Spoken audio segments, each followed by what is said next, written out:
أشهد أن لا إله إلا الله وحده لا شريك له وأشهد أن محمدا عبده ورسوله أما بعد فأعوذ بالله من الشيطان الرجيم بسم الله الرحمن الرحيم الحمد لله رب العالمين الرحمن الرحيم مالك يوم الدين إياك نعبد وإياك نستعين اهدنا الصراط المستقيم صراط الذين أنعمت عليهم غير المغضوب عليهم ولا الضالين. Hudben e fundit mbi jetën e sahabëve të Bedrit kam mbajtur në Gjermani. Gjatë këtij hutbeu kam trajtuar jetën e Abdullah ibn Ubay ibn Salulit dhe e kisha mbyllur duke folur mbi baban e tij Abdullah ibn Ubay ibn Salul.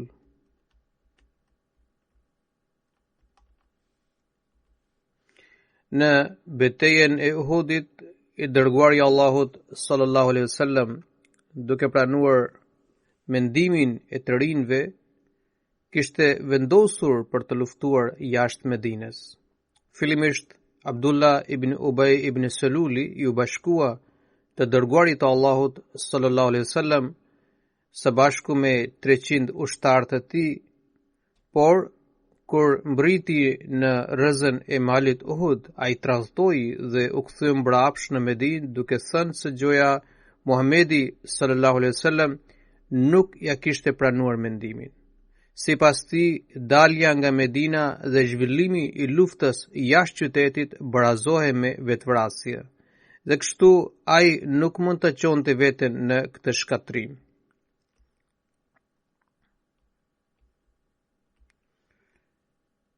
Qysh për fillimit Abdullah ibn Ubay ibn Saluli sille me hipokrizi dhe hipokriti është gjithmonë frikatësak, prandaj në këtë situatë hipokrizia e tij doli në shesh.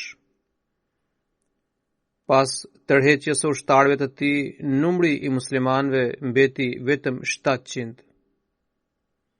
Megjithatë, pas nisjes së luftës, muslimanët e thyen ushtrinë armike dhe ata pothuaj kishin triumfuar, kur për shkak të mosbindjes ndaj porosisë së profetit sallallahu alaihi wasallam dhe dezertimit të grykës së malit, muslimanët pësuan një humbje të thellë. Sot në hutbe do t'ju rrëfej sjelljen e Abdullah ibn Ubay ibn Salulit në situatën pas luftës dhe si ai kishte nisur të përhapte fjalë fyese dhe shpifje të ulta ndaj të dërguarit të Allahut sallallahu alaihi wasallam dhe muslimanëve të tjerë. Këto ngjarje gjithashtu hedhin dritë mbi figurën e djalit të tij Abdullah dhe mbi dashurinë e tij ndaj Islamit dhe Hazrat Muhammedit sallallahu alaihi wasallam. Me të vërtetë, ai nuk do të kursente asgjë për të vepruar kundër babait të tij, nëse ky i fundit sulmonte ndaj Islamit apo nderit të Muhammedit sallallahu alaihi wasallam. Hazrat Mirza Bashir Ahmed sahibi radhiyallahu anhu në veprën e tij Sirat Khatamun Nabiyyin ka përshkruar sjelljen fyese të këtij grupi. Ai shkruan: Pas betejës së Uhudit, hebrenve dhe hipokritëve të Medinës u doli frika që i kishte kapluar pas luftës së Bedrit.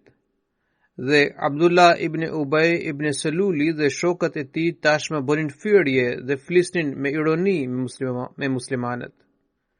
Megjithatë, i dërguari i Allahut sallallahu alaihi wasallam u shmange atyre, por në vend që të ndërgjetësoheshin nga butësia e profetit, ata u trimruan akoma në ligësinë dhe biseda të pahishme.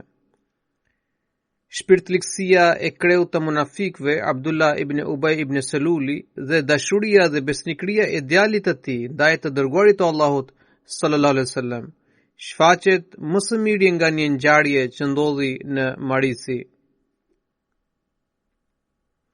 Në vitin 5 të Hijretit, pas luftës së Marisiut, profeti sallallahu alaihi wasallam u vendos atje për disa ditë. Emri i këtij vendi lidhe me një burim që ndodhe aty dhe i cili mban të njëjtin emër. Gjatë qëndrimit në këtë vend, pra në Marisi, ngjau diçka e shëmtuar, e cila kishte mundësi të nxiste muslimanët në konflikt të brendshëm. Por larg pamësia e të dërguarit të Allahut sallallahu alaihi wasallam dhe ndikimi i tij i thellë shpëtoi muslimanët nga pasojat e rrezikshme të kësaj fitneje. Ndodhi që një shërbëtor i Omerit radhiyallahu anhu me emrin Gjuhja shkoi te burimi Marisi për të mbushur ujë, ndërsa rastësisht aty erdhi një tjetër person që quhet Sinan nga aleatët e Ensarve, për të mbushur ujë. Këta dy ishin njerëz të pakzendur, e ignorant dhe u vinin nga shtresa e ulët e shoqërisë. Ata u fjalosën me njëri tjetrin dhe puna arriti gjerë në zënk, pra gjerë në grindje. Gjuhja e goditi Sinanin, ndërsa ky i fundit filloi të ulërinte fort dhe thërriti fisin e vet, duke thënë: "O grupi Ensarve, ejani dhe ndihmoni, se u vrava dhe u godita." Duke parë atë që bënte Gjuhja, edhe Sinani i bëri thirrje popullit të tij: "O muhaxhir, ejani, më ndihmoni." Sa dëgjuan këto thirrje, ensarët dhe muhaxhirët të dy grupet nxituan drejt burimit me shpata të zhveshura dhe brenda pak qasteve aty u mblodh një turm e madhe. Disa djelmosha të papjekur kishin gati sulmuar njëri tjetrin nëse nuk do të ndërhynin në kohë disa persona të matur dhe të sinqertë ensarve dhe muhaxhirëve. Ata i ndan grupet, u aqetësuan gjakrat dhe i pajtuan me njëri tjetrin.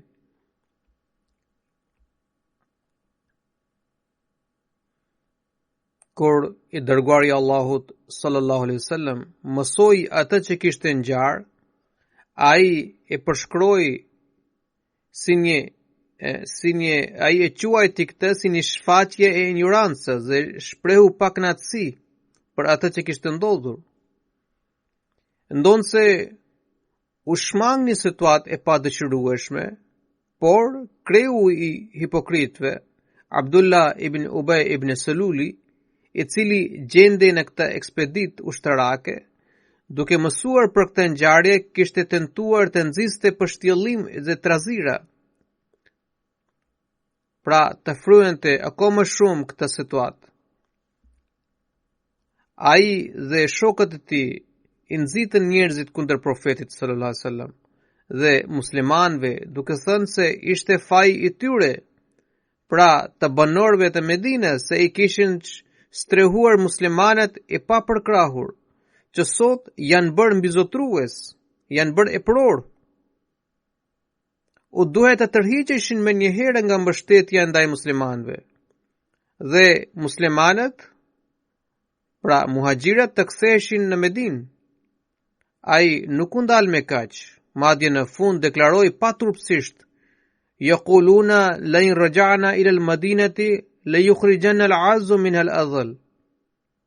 Pra këto fjalë gjenden në surën Al-Munafiqun, se ata thanë, nëse kthehemi në Medinë, padyshim që I nderuari do t'i dëbojë të mposhturin nga ajo.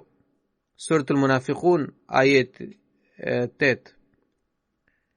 Këtë bisedë dëgjoi Zaid bin Irqami, një fëmijë musliman, I cili u trondit nga këto fjalë dhe menjëherë lajmëroi të dërguarin e Allahut sallallahu alaihi wasallam përmes xhaxhait të tij.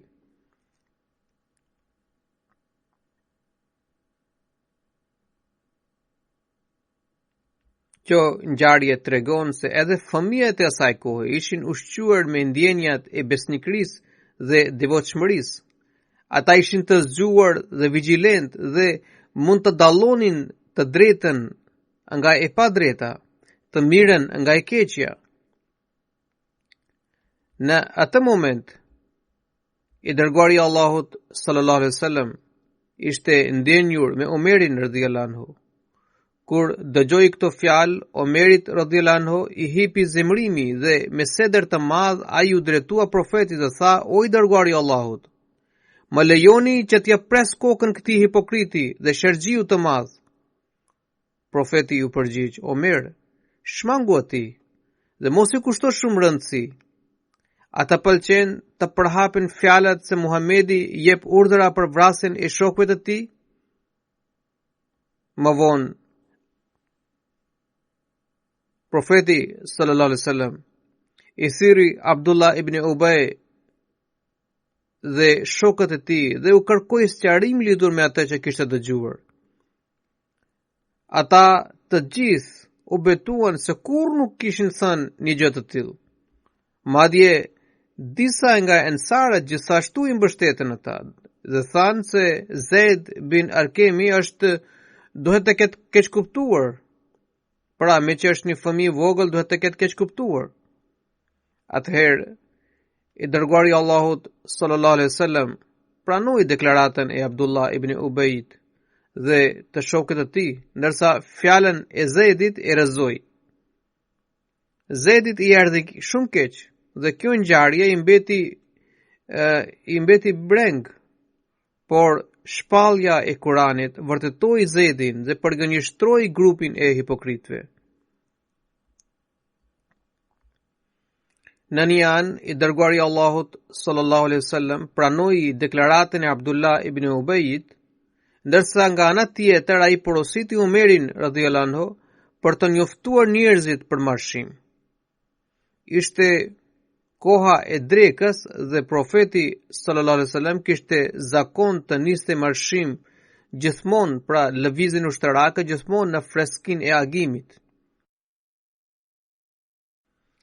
Ai gjithmonë I shmange lëvizjes ushtarake në piskun e vapës, sepse udhëtimi në këtë kohë të ditës ishte tejet I mundimshëm dhe I vështirë. Megjithatë, për shkak të situatës së krijuar nga grupi I hipokritëve, I dërguari I Allahut sallallahu alaihi wasallam vendosi që ushtria muslimane të marshonte me njëherë drejt Medinës. Ndoshta në këto qaste Usaid ibn Hudhair al-Ansari radhiyallahu anhu, I cili ishte ndër lider të shquar të fisit Aus, shkoi te profeti sallallahu alaihi wasallam dhe I tha: "O I dërguari I Allahut, ju zakonisht nuk urdhëroni për të marshuar në këtë kohë. Çfarë ka ndodhur që keni dhënë urdhër për të lëvizur në drek, pra në piskun e vapës?" I dërguari I Allahut sallallahu alaihi wasallam I tha: "O Usaid, a nuk e ke dëgjuar atë që ka thënë Abdullah ibn Ubay? Ai ka thënë se kur të mbrin në Medinë, I nderuari apo I fuqishmi do të dëbojë të mposhturin." Usaidi ju përgjigj sa kaq: "O profet, është e vërtet, por nëse doni ju mund të dëboni Abdullahun nga Medina." Pra Abdullah ibn Ubay ibn Selulin. Dhe tha: "Pasha Allahun, I nderi dhe madhështia ju përkatësin juve, e jo atij. Sigurisht ai është I poshtruar." O i dërguari i Allahut, ju e dini se para se të mbrinit në Medinë, Abdullah ibn Ubay ibn Seluli gëzonte respekt dhe populli i tij kishte menduar ta zgjidhte atë si mbret, por plani dhe përpjekjet e tij përfunduan në disfat të plot. Për këtë arsye, ai vepron nga smira ndaj jush. Mos u kushtoni asnjë rëndësi pallavrave të tij dhe shmangini atij. Pas pak kohe, erdhi djali i Abdullah ibn Ubay ibn Selulit, pra Hazret Abdullah ibn Abdullah. Ai quhe Khubab, por i dërguari i Allahut sallallahu alaihi wasallam i kishte vënë emrin Abdullah. Ai ishte ndër shokët më besnik të profetit sallallahu alaihi wasallam. Ai takoi profetin dhe i tha: "O i dërguari i Allahut, kam dëgjuar se keni ndërmend të vendosni ekzekutimin e babait tim për shkak të fyerjeve dhe komploteve të tij të rrezikshme. Nëse ashtu keni vendosur, atëherë më jepni leje që t'ja pres kokën babit tim dhe t'ju sjell këtu me njëherë. Por, ju lutem, mos i jepni këtë detyrë dikujt tjetër, sepse druhem që ndonjë ndjenje për gjendjes së ignorancës të zgjohet në nënvetdijen time dhe t'i shkaktoj ndonjë dëm vrasësve të babait tim. Në këtë mënyrë do të përfundoj në xhehenem edhe pse synoj të fitoj pëlqimin e Zotit tim." Kur i dërguari i Allahut sallallahu alaihi wasallam dëgjoi fjalët e Abdullahut radhiyallahu anhu, ai sqaroi se nuk kishte absolutisht asnjë dëshirë për të bërë një gjë të tillë. Madje ngushëlloi se do të sillej gjithmonë me butësi dhe mirësi ndaj babait të tij. Megjithatë, Abdullah ibn Ubay ishte i fryrë aq shumë kundër babait të tij, saqë kur ushtria muslimane u kthye në Medinë, ai i apreu rrugën babait të tij dhe i tha: "Pasha Allahun, nuk do të lejoje të kthehesh në Medinë derisa nuk pranon gojarisht se Muhamedi sallallahu alaihi wasallam është më i nderuari dhe ti je i poshtër." Abdullahu ja kërkoi këtë me aq shumë ngulm saqë ai, pra babai i tij, u detyrua të pranonte këtë, dhe vetëm atëherë Abdullahu ja liroi rrugën. Ibn Saadi ka përshkruar këtë ngjarje me këto fjalë. Ai shkruan: "Kur i dërguari i Allahut sallallahu alaihi wasallam u dha urdhër sahabëve për marshim, Abdullah ibn Ubay ibn Seluli i apreu rrugën babait të tij. Ai zbriti nga deveja dhe i tha babait: "Pra, derisa nuk pranon se ti je më i mposhtër dhe Muhamedi sallallahu alaihi wasallam është më i nderuar, unë nuk do të lejoj të kalosh." Ndërkohë kaloi i dërguari i Allahut sallallahu alaihi wasallam dhe i tha: "Liroj atë, pasha jetën, ne do të sillemi me të me mirësi gjatë gjithë jetës." Në Tebkatul Kubra gjejmë këtë përshkrim të ngjarjes. Aty shkruhet se babai i Abdullahut, Abdullah ibn Ubay ibn Seluli, kishte thënë: "La yukhrijanna al-azzu minha al-adhall", se të nderuarit të qytetit do të dëbojnë të imposhturin. Abdullahu i tha profetit: "O i dërguari i Allahut, padyshim ju jeni i nderuar dhe i fuqishëm, ndërsa babai im është i poshtër." Përveç kësaj, hipokritët kishin bërë një shpifje të rëndë që lidhet me ngjarjen e Ifkut. Trilluesi i kësaj shpifje ishte Abdullah ibn Ubay ibn Seluli. Kjo ngjarje kishte ndodhur gjatë kthimit të ushtrisë muslimane nga lufta Banu Mustalik. Hipokritët kishin trilluar akuzat të pahishme ndaj Aishës radhiyallahu anha. Në fund të vitit të kaluar në një hutbe kam trajtuar gjerësisht këtë ngjarje të Ifkut. Megjithatë, sot do të flas diçka shkurtimisht mbi këtë çështje. Rrëfimi i Aishës radhiyallahu anha hedh mjaftueshëm dritë për këtë ngjarje. Do t'ju rrëfej shkurtimisht nga ky hadith. Ajo tregon: Kur i dërguari i Allahut sallallahu alaihi wasallam vendoste për të bërë një udhëtim, ai hidhte short për të zgjedhur bashkëshorten që do ta shoqëronte atë në udhëtim. Një herë, para se të nisej në luftë, ai hodhi short midis nesh, në bazë të cilit u zgjodha unë si shoqëruese e tij. Urdhri i mbulesës tashmë kishte zbritur. Mua më mbanin në një samar të posaçëm të mbuluar, e cila vihe mbi i cili vihe mbi deve. Ne kaluam gjithë udhëtimin në këto kushte. Përfundimisht, i dërguari Allahut sallallahu alaihi wasallam kreu betejën dhe u nisën drejt Medinës. Kishim vendosur kamp në afërsi të Medinës dhe një natë profeti sallallahu alaihi wasallam dha urdhër për marshim. Ndërkohë ushtria po përgatitej për të nisur, unë për nevojën personale dola pak larg nga vendi i kampit. Kur u lirova nga nevoja dhe u ktheva për të hipur deves, mësova se kisha harruar varsen time për gurve të zinj të Zafarit. Shkova sërish aty ku kisha qenë për të kërkuar varsen, dhe kjo nuk më lejoi të kthesha te vendi im në kohë. Ndërkohë ushtarët e kishin ngritur samarin dhe e kishin vënë mbi deve. Në atë kohë gratë ushqeshin pak dhe ishin të lehta në peshë dhe ishin të shkafta. Prandaj kur ushtarët vunë samarin mbi deve, ata nuk zbuluan, nuk diktuan mungesën time. Ata e shtyn deven dhe marshuan përpara. Momentin kur kisha gjetur varsen, e gjithë ushtria tashmë ishte larguar. U ktheva në kamp për të mos gjetur askënd.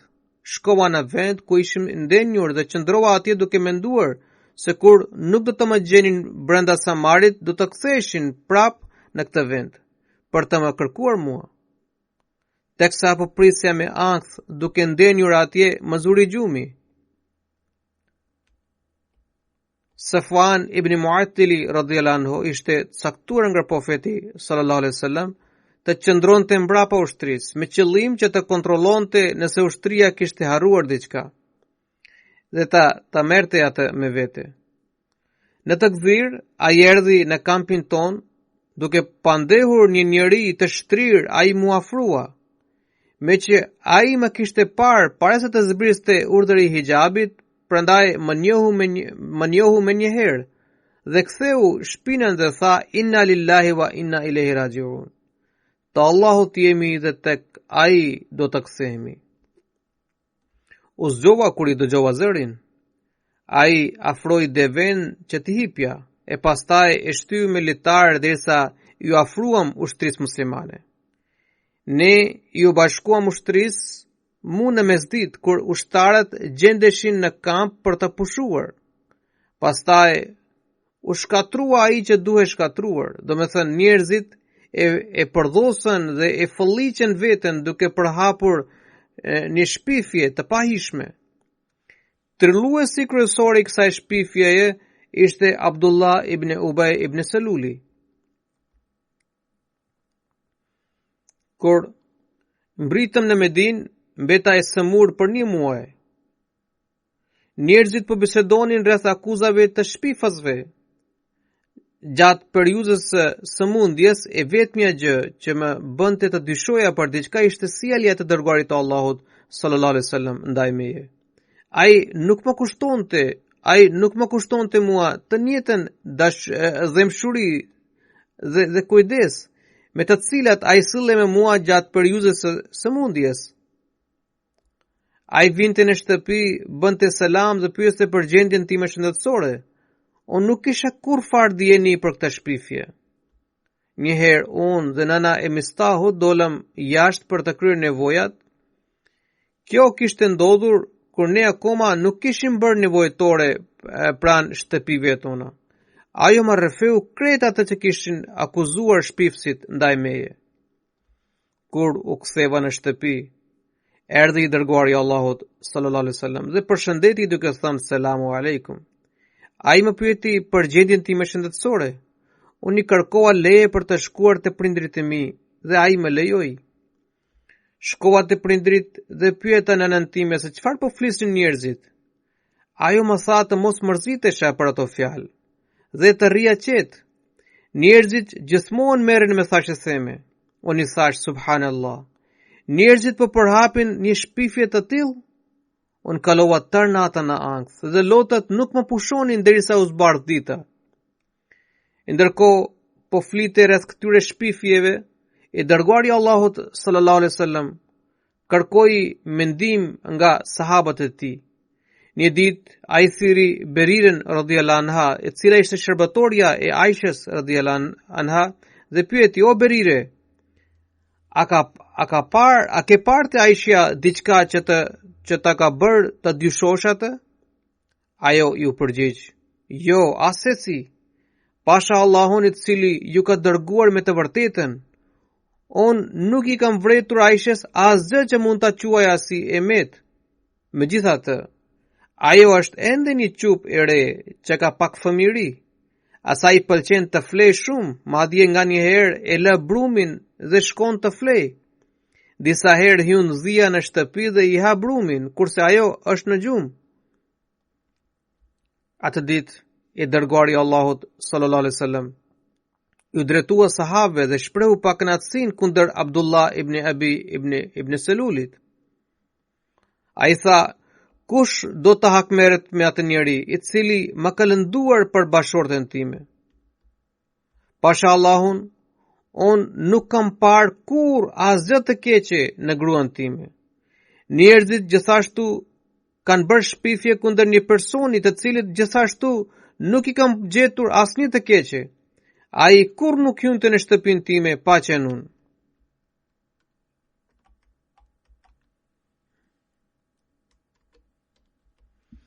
Aisha radhiyallahu anha rëfen se një ditë i dërguari i Allahut sallallahu alaihi wasallam më pyeti direkt për këtë akuzë. Unë i thash: "Pasha Allahun, unë e di se keni dëgjuar të fjalë që po përhapin njerëzit dhe po më akuzojnë për diçka. Nëse them që jemi pafajshme dhe nuk kam bërë asgjë të keqe, dhe Zoti është dëshmitar që jemi vërtet, ju nuk do të më besoni mua, sepse tashmë kjo shpifje është përhapur gjithkund, dhe ndoshta do të më konsideroni e pasinqert. Pasha Allahun, unë nuk shoh asnjë shembull për mua dhe ju, përveç atij të babait të Jusufit alayhis salam. Ai kishte thënë: fa sabrun jamil, wallahu almusta'anu ala ma tasifun." Pra, andaj s'më mbetet vetëse durim i bukur, vetëm Allahut mund t'i kërkohet ndihmë për atë që tregoni. Unë recitova këta ajet të surës Jusuf dhe shkova në shtratin tim duke shpresuar se Allahu do t'ja manifeston të profetit sallallahu alaihi wasallam pa fajsin time. Pasha Allahun, i dërguari Allahut sallallahu alaihi wasallam nuk ishte ngritur as nga vendi i tij dhe askush nga familja ime nuk ishte larguar që i dërguari Allahut sallallahu alaihi wasallam aty për aty mori një shpallje. Ai përjetoi po atë mundim që ndjente gjatë zbritjes së shpalljes. Ai djersite i tëri aq shumë sa që edhe në netët e dimrit i kullonin djersa qurk. Kur i u largua gjendja e shpalljes, një buzëqeshje e ëmbël rrëzohej në fytyrën e tij. Ai tha: "O Aisha, falenderoj Allahun sepse ai të ka shfaqsuar." Nëna ime më tha të shkoj te profeti. Unë i thash: "Jo, kurse si? Pasha Allahun, unë nuk do të ulem pranë ti, as nuk do të falenderoj atë. Unë nuk do të falenderoj askënd përveç Allahut."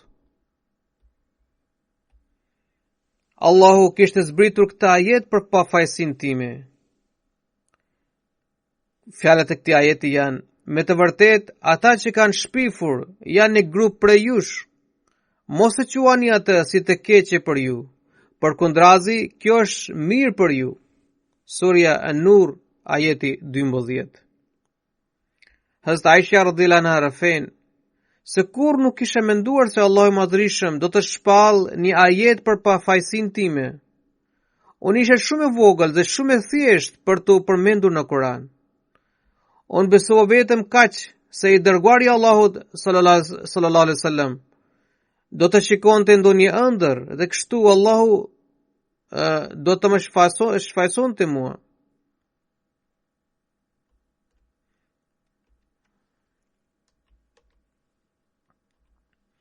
Kështu u zgjidh kjo çështje. Edhe pse kreu i hipokritëve nuk hoqi dorë nga prapësitë dhe drejtësitë e tij, i dërguari i Allahut sallallahu alaihi wasallam, i cili ishte mëshirë për të gjitha botët, shfaqi sjelljen shembullore ndaj këtij kreu të hipokritëve. Kur Abdullah ibn Ubay ibn Saluli vdiq, djali i tij, Hazrat Abdullah ibn Abdullah radhiyallahu anhu, shkoi te i dërguari i Allahut sallallahu alaihi wasallam dhe u lut për të udhëhequr namazin e xhenazës. Ai gjithashtu u lut për që profeti sallallahu alaihi wasallam t'i dhuronte një prej këmishëve të tij që të përdore si qefin. Profeti sallallahu alaihi wasallam ja pranoi kërkesën dhe i dha një këmishë të gjatë.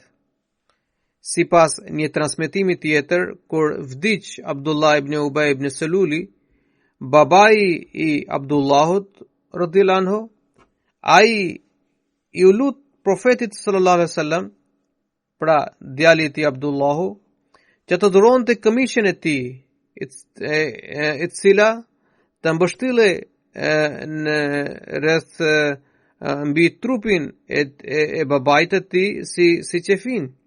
Si dhe ai gjithashtu i u lut që profeti sallallahu alaihi wasallam të udhëhiqte namazin e xhenazës së tij dhe të lutej për faljen e tij. I dërguari i Allahut sallallahu alaihi wasallam i dha një këmishë dhe porositi që të lajmërohej kur të jenë përfunduar obligimet e xhenazës. Kur doli profeti sallallahu alaihi wasallam për të udhëhequr xhenazën, Omeri radhiyallahu anhu i tha, dhe i drejtua duke thënë që Allahu ju ka ndaluar nga xhenazja e hipokritëve. Ai u përgjigj, mua më është dhënë e drejta për të zgjedhur se a ta bëj istikfar për të ose jo. Kështu i dërguari i Allahut sallallahu alaihi wasallam udhëhoqi namazin e tij të xhenazës.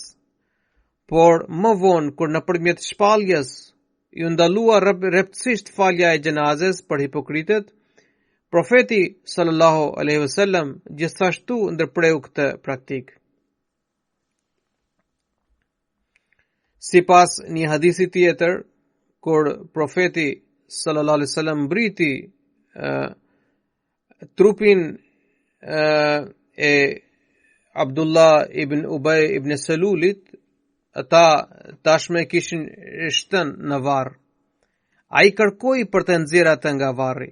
Pastaj mbështeti kokën e tij mbi këmbët e veta, kaloi pak pështym në gojën e tij dhe u lut për të. Profeti gjithashtu i dha këmishën e tij. Hazrat Jabir ibn Abdullah radhiyallahu anhu ka transmetuar se pas luftës së Bedrit, mosbesimtarët ishin kapur si rob lufte. Ndër të zënat ishte Abasi radhiyallahu anhu, i cili nuk kishte rroba. E dërguari i Allahut sallallahu alaihi wasallam porositi për të kërkuar këmishë të gjatë që t'i përshtatet atij, pra Abbasit radhiyallahu anhu. U gjet se këmisha e Abdullah ibn Ubay ibn Salulit i përshtatej Abbasit më së miri. Atëherë i dërguari i Allahut sallallahu alaihi wasallam ia mori këmishën pra Abdullah ibn Ubay ibn Salulit dhe i dha Abbasit për të veshur. Prandaj pas vdekjes së tij, profeti i dha këmishën e tij. Sipas Ibn Ainiyes, me që Abdullah ibn Ubay ibn Saluli kishte bërë një favor ndaj profetit sallallahu alaihi wasallam, ai gjithashtu deshi t'i kthente të mirën. Ndonë se ky hadith gjendet në Buhari nuk duket autentik.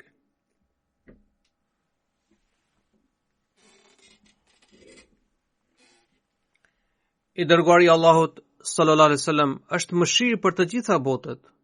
Nëse Abdullah ibn Ubay ibn Seluli me të vërtet kishte dhuruar këmishën e tij, profeti sallallahu alaihi wasallam gjithashtu i kishte bërë favore të panumërta.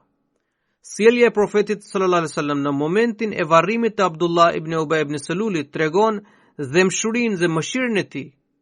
Ndoshta profeti sallallahu alaihi wasallam i bëri këtë mirësi për shkak të djalit të tij, Abdullah radhiyallahu anhu, i cili gjithmonë u tregua dinjitoz dhe me sedër për Islamin dhe profetin sallallahu alaihi wasallam. Zembrojti jo vetëm fenë e tij, por u tregua i ashpër dhe i vendosur para babait të tij. Pra, duke pranuar kërkesën e Abdullahut radhiyallahu anhu, i dërguari i Allahut sallallahu alaihi wasallam donte t'ia lehtësonte dhimbjen dhe të ngushëllonte atë. Hazrat Omer ibn Khattabi radhiyallahu anhu ka thënë se kur vdiq Abdullah ibn Ubay ibn Seluli, njerëzit i lutën të dërguarit të Allahut sallallahu alaihi wasallam për të udhëhequr namazin e tij të xhenazës. Kur profeti sallallahu alaihi wasallam u ngrit për të filluar namazin, unë i afrova dhe i thash: "O i dërguari i Allahut, a doni të udhëhiqni xhenazën e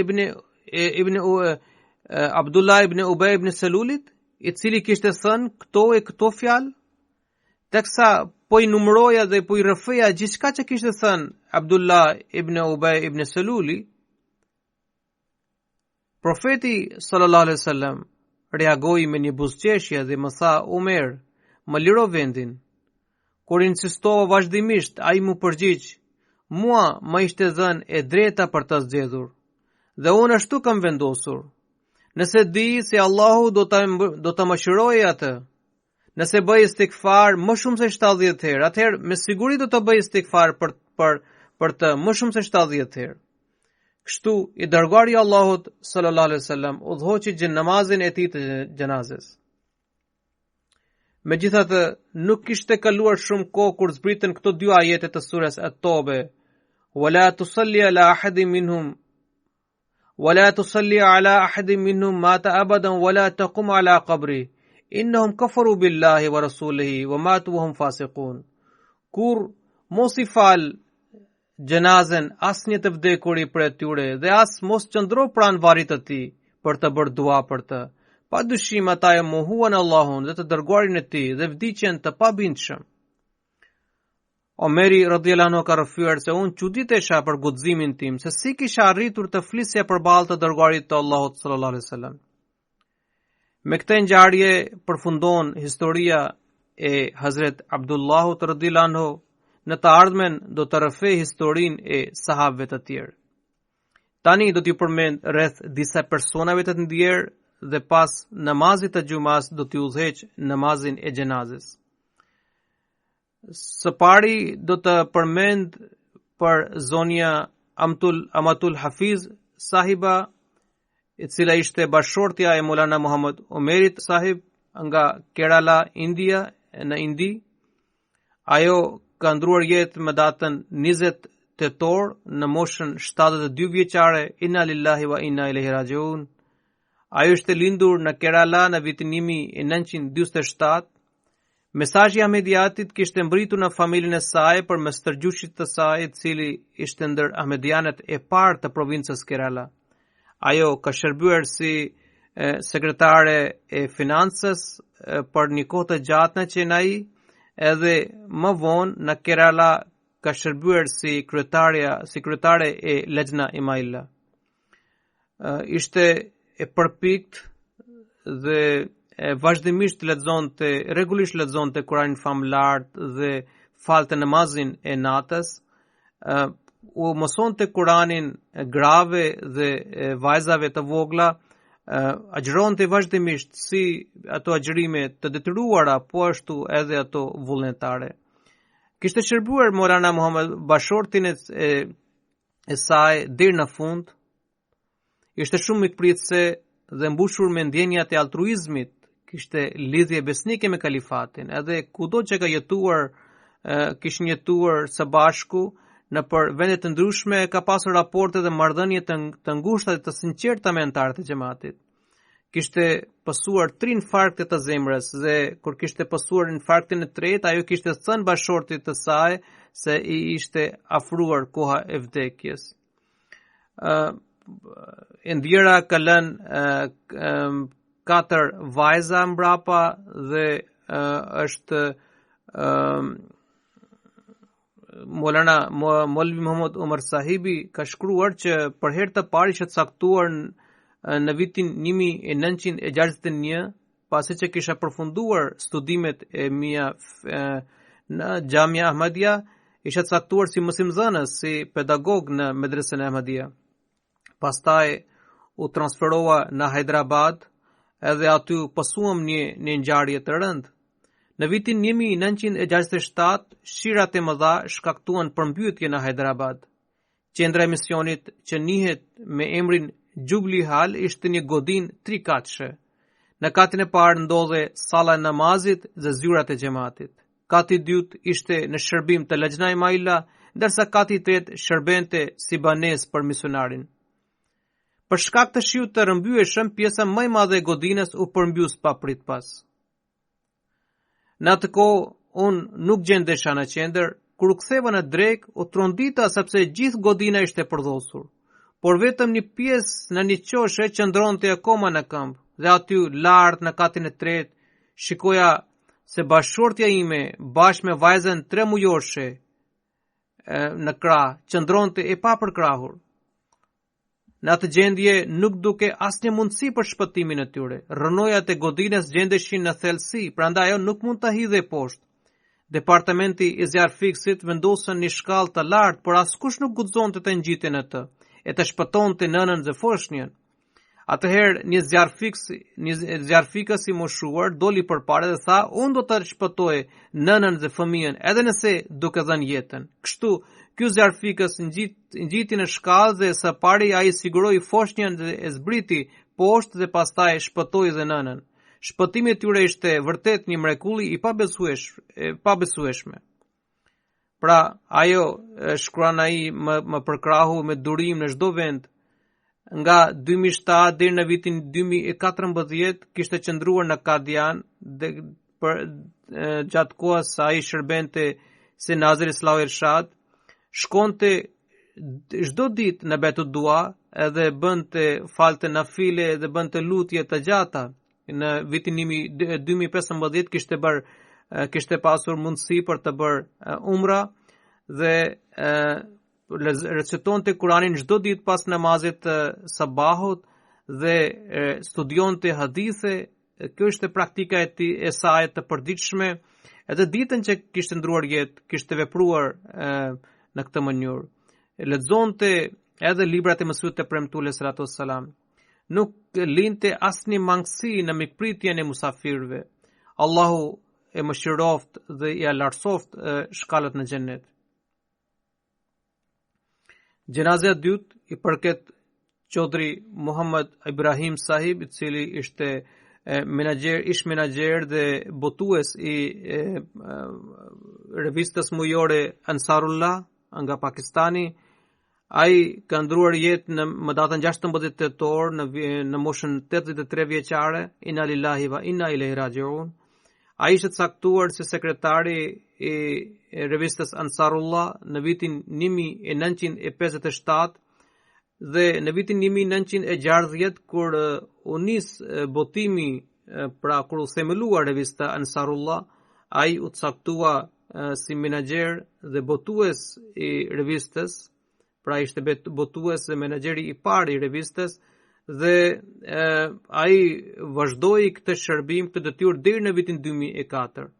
Ai gjithashtu shërbeu si shefi i zyrës dhe vendos sekretari i përgjithshëm për kryetarin e Mejlis Ansarullah në Pakistan dhe në vitin 2003 ai ishte paditur në një rast të rrem. Edhe me lejen time ai u zvendos në Londër, në Angli. Edhe këtu kishte shërbyer në Mejlis Ansarullah për pothuaj 8 apo 9 vite dhe ishte edhe antari I Këshillit Kombëtar të Xhamatit të Anglisë, kishte bërë vësijet edhe para pak ditësh para se të ndronte jetë ishte vendosur në Pakistan dhe aty u ndroi jetë, ka lënë një vajzë dhe 5 djem dhe disa mbesa dhe nipa. Allahu e mëshiroft dhe ja lartësoft shkallët e tij në xhennet.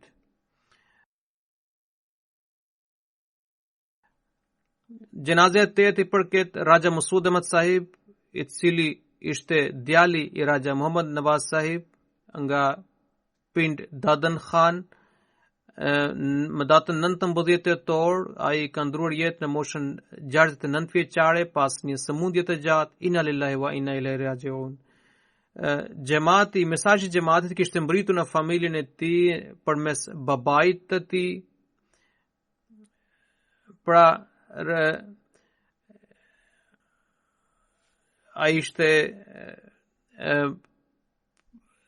përgjegjësi I sistemit të departamentit të financës dhe në vitin 1943 dhe 44 ai kishte pasur lidhje me Raja Muhammad Ali Sahib, edhe ai kishte marr babain e të ndjerit në Kadian dhe aty ai kishte pranuar xhamatin. Edhe ngjarja e pranimit të xhamatit është e çuditshme, sepse ai nuk kërkoi asnjë argument.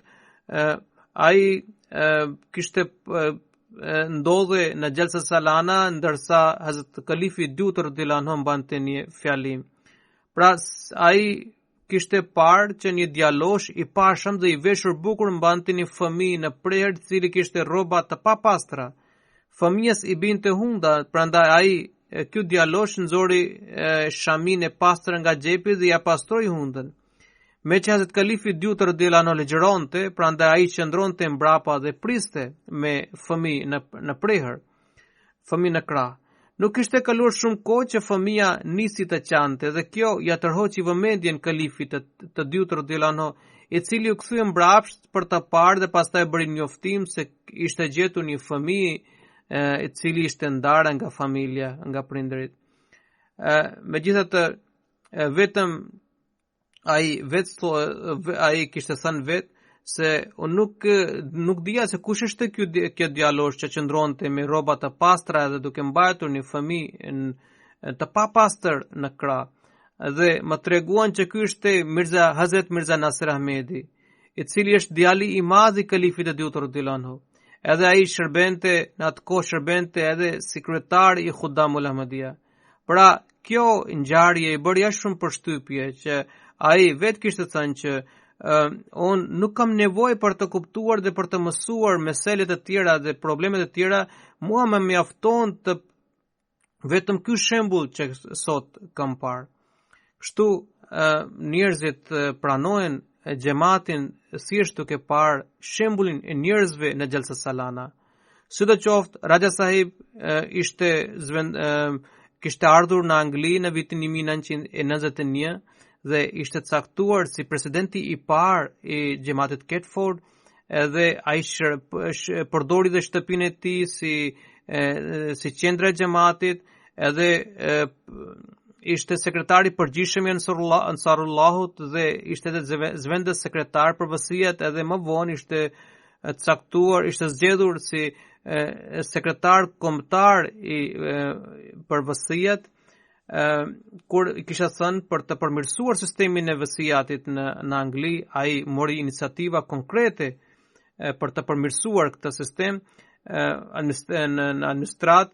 Kishte lidhje të sinqert me xhamatin, edhe ai respektonte përgjegjësitë e xhamatit, ishte I përpikt në namaze, edhe në namazin e natës, edhe jepte me bujari në rrugë, shpenzonte me bujari në rrugën e Zotit. Jepte sadaka dhe për njerëz nevojtar dhe kishte bërë dhe vësijat, ka lënë përveç bashortes, ka lënë një vajzë edhe 2 djem. Allahu e mëshiroft dhe i lartësoft shkallët në xhennet. Ai ishte në universitet, ishte bashkë me mua, ndonë se ne nuk ishim në të njëjtën klasë, në kishim lënda të ndryshme, por në kohën kur unë isha në universitet, ai gjithashtu vazhdonte studime. Prandaj unë e njihja atë në kolegj dhe kemi edhe studiuar së bashku. Kishte edhe kishte cilësi që ai shikonte vetëm punën e vet dhe nuk interesohej për punën e të tjerëve. Allahu ja lartësoft shkallët në xhennet. Ishte një ahmedian dinjitoz e guximshëm.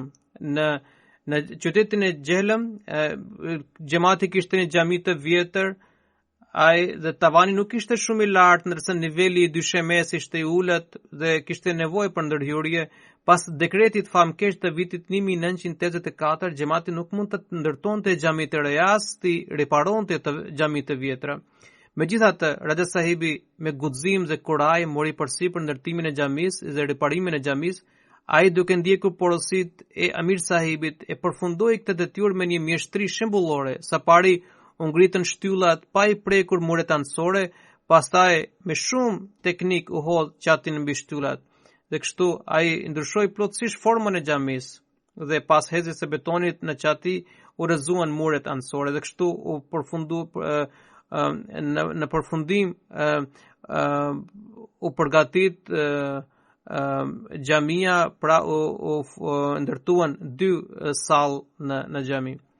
Gjenazja e tretë i përket zonjës Saliha Anwar Abu Sahiba, e cila ishte bashortja e të ndjerit Anwar Ali Sahib, Abu Sahibit nga Sindh. Ajo ka ndruar jetë me datën 1 tetor. Inna lillahi wa inna ilaihi raji'un. Ishte një zonjë e guximshme dhe një grua e vendosur. Ishte adhuruese e Zotit dhe e cila gjithmonë mundohet të përmbushte të drejtat e Allahut dhe të drejtat e njerëzve. Që nga fëmijëria ishte e përpikt në namaze dhe në agjerim dhe paguante dhe sakrifikonte në rrugën e Zotit. Kishte një lidhje të sinqertë me kalifatin dhe gjithçka që merrte si shpenzim personal për xhepin jepte në rrugën e Zotit. Vajza e saj ka shkruar që pas martesës Allahu na bekoi dhe me mbarësi, po gjithashtu Allahu i dha një zemër të madhe.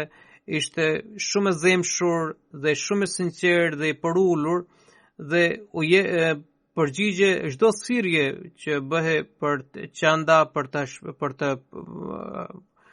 të sakrifikuar në rrugën e Allahut. Sa herë që bënte turne në përgjemate dhe bënte thirrje për të kontribuar në rrugën e Zotit, anëtarët përgjigjeshin mjaft mirë sepse shembulli i saj personale ishte përkryer. Kaloi jetën shoqërore në një familje sindi, ruajti lidhje personale me secilin dhe e forcoi me gjithë shpirt. Lidhjet farefisnore nga ana e bashortit ishin gjithashtu kishte shumë të mira. Pra gjithmonë vajza e saj ka shkruar gjithmonë porosiste për të lutur.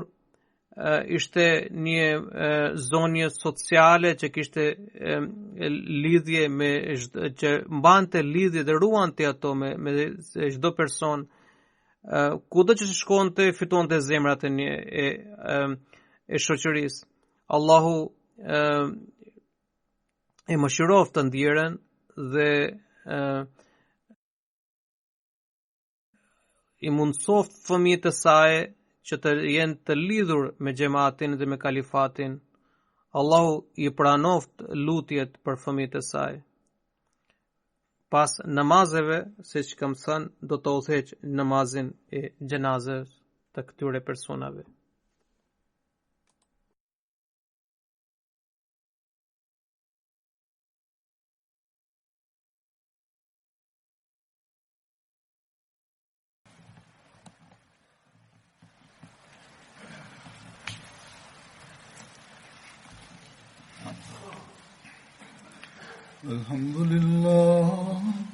الحمد لله نحمده ونستعينه ونستغفره ونؤمن به ونتوكل عليه ونعوذ بالله من شرور أنفسنا ومن سيئات أعمالنا من يهده الله فلا مضل له ومن يضلل فلا هادي له ونشهد أن لا إله إلا الله ونشهد أن محمدا عبده ورسوله عباد الله رحمكم الله إن الله يأمر بالعدل والإحسان وإيتاء ذي القربى وينهى عن الفحشاء والمنكر والبغي يعظكم لعلكم تذكرون اذكروا الله يذكركم وادعوه يستجب لكم ولذكر الله أكبر